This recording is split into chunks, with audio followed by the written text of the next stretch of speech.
তারিফুল কুরআন লিখেছেন মুফতি শফি রহমাতুল্লাহি আলাইহি পাকিস্তান।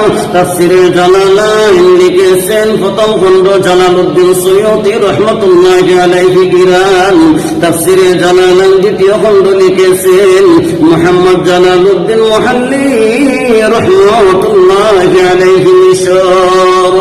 মুসলমান বাবাজি তাফসিরে নূরুল কুরআন লিখেছেন মাওলানা আমিনুল ইসলাম রহমাতুল্লাহি আলাইহি কুমিল্লা। তাফসিরে তাকি উসমানী লিখেছেন মুফতি তাকি উসমানী পাকিস্তান। শানে নুজুল লিখেছেন মুফতি জালালউদ্দিন সাহেব।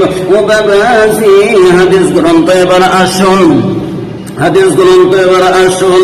বুখারী শরীফে ইমামুল হাদিস ইমাম মুহাম্মদ ইবনে ইসমাঈল বুখারী রাহমাতুল্লাহি আলাইহি উজবেকিস্তান।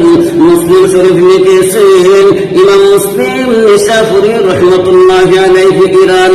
আবু দাউদ শরীফ লিখেছেন ইমাম সুলাইমান সিজিস্তান রাহমাতুল্লাহি আলাইহি ইরান।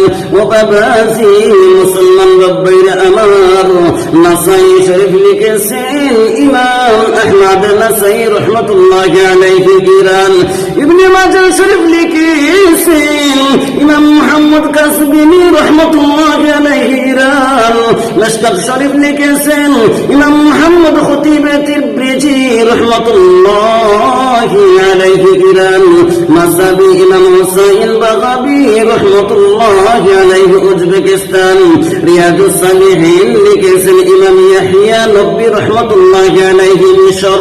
কাশফুল ওয়াহি মুফতি মাজিদুল হক সুনেশ্বরী লিখেছেন বাংলা বুখারী। শাইখুল হাদিস আল্লামা মাজিদুল হক রাহমাতুল্লাহি